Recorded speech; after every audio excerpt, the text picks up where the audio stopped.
All I have for you is a word. Tenet. Use it carefully. Audiences have never seen anything like this before. It's a swift, kind of action-packed adventure movie. There are certainly images that I have never seen before on screen. It's a really hair-raising, high-stakes thriller from an extraordinary filmmaker. To do what I do, I need some idea of the threat we face. Tenet is an espionage story. It's a classic spy story. I grew up loving spy movies, but to make it sing to today's audiences, I sort of felt like for me to really engage with it, I wanted it to have bigger possibilities. Time travel? No.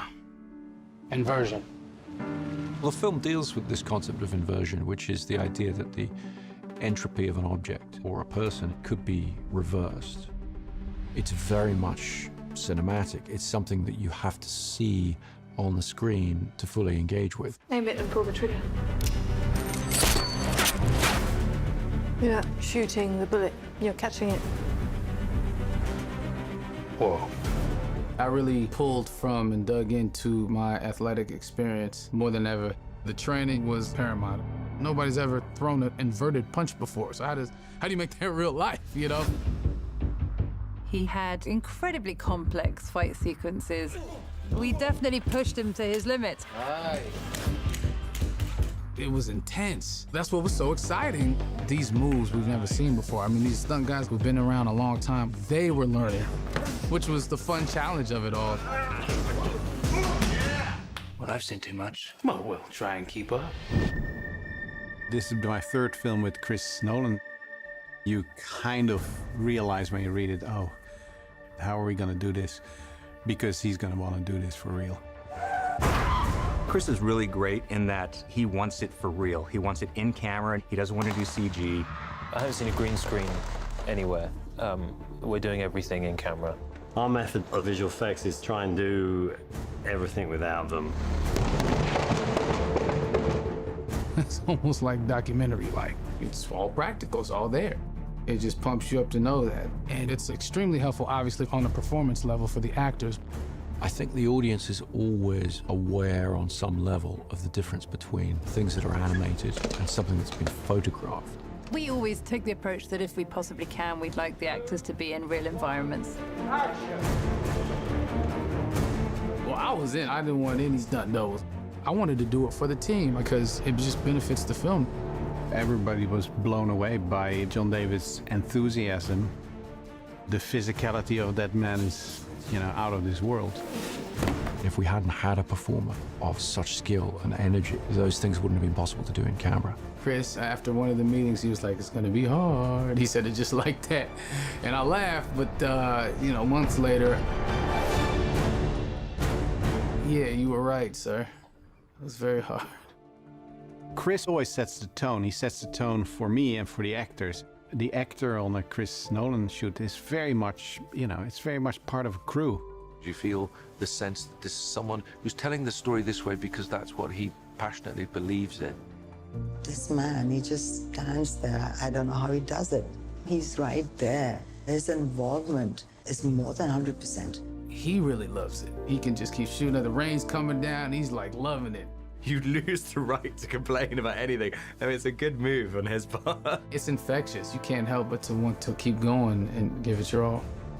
Every film, you're trying to challenge yourself because you're trying to give something new to the audience. You do that by building on what you've done in the past. Every production we have came a step further, and every production has more and more sequences in it that we chose to shoot on IMAX. At this point, they're sort of the workhorse for us, which is really funny because when we first started shooting with them, it was such a big deal. It's a very imposing camera. It feels very important when you're shooting something on IMAX. There's a nice pressure to it. It kind of makes you bring your A game pretty quickly because you know that this film is kind of precious.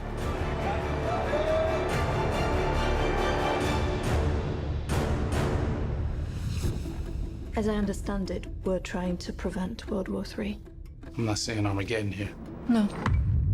Something worse. The international component to Tenet is very important to the story because it's really about threat to the entire world.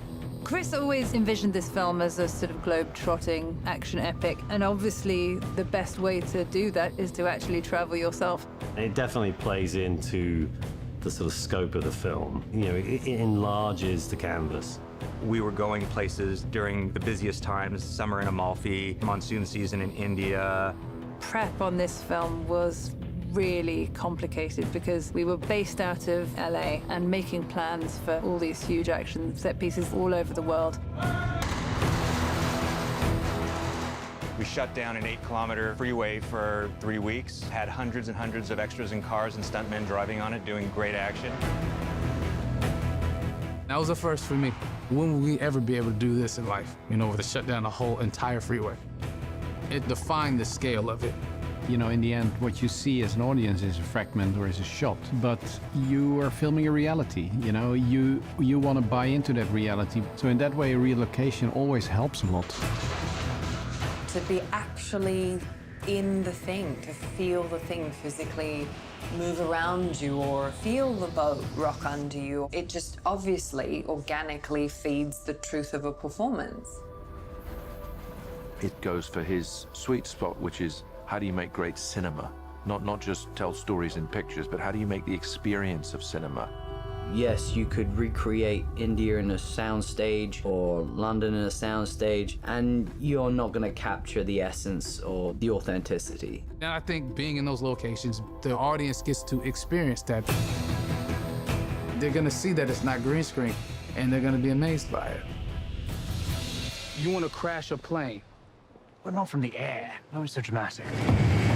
Writing the plane crash, I knew I wanted to try and do it in some ways in camera. It read on the page as the most exciting sequence, and I definitely was scratching my head about how we were going to achieve it. One of the first things I asked Chris was, you know, how big do you want the plane? He laughed, and I said, I think I can get you a real plane. To see a plane like this actually kind of makes you realize what we're all flying in when we're flying. These things are huge. I don't think we tend to get the scale of it when we're just kind of walking in through the gangplank. There was an enormous amount of prep that went into that sequence because we were shooting at a working airport, and they're not traditionally, you know, in the business of crashing planes for real. I was like, how are they gonna pull this off? Like, there's no way they're gonna crash this thing into that building. A lot of these sequences, you kind of read it in the script, and you just think, yeah, would be cool in a movie. And then you get to set, and it's like, yeah, we've got a 747 or crashing it into a building. That's how we're achieving the 747 crashing into a building. It feels very, very real, essentially because it is real.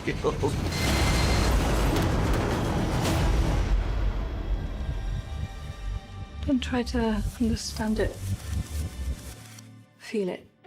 With Tenet, I'm hoping to really give the audience a reason for reapproaching action cinema so that they get some of that sense of excitement that I had when I was a kid watching the first spy movies I saw. I'm hoping that this gives people a sort of ultimate cinematic experience. You feel you've been taken through a story, but you also feel you're part of a story.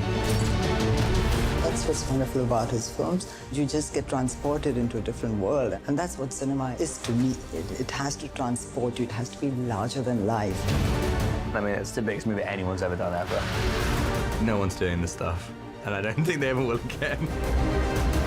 Nobody can really hold a candle to what Chris does, which is create this epic tale of survival and in it thread an incredibly human story.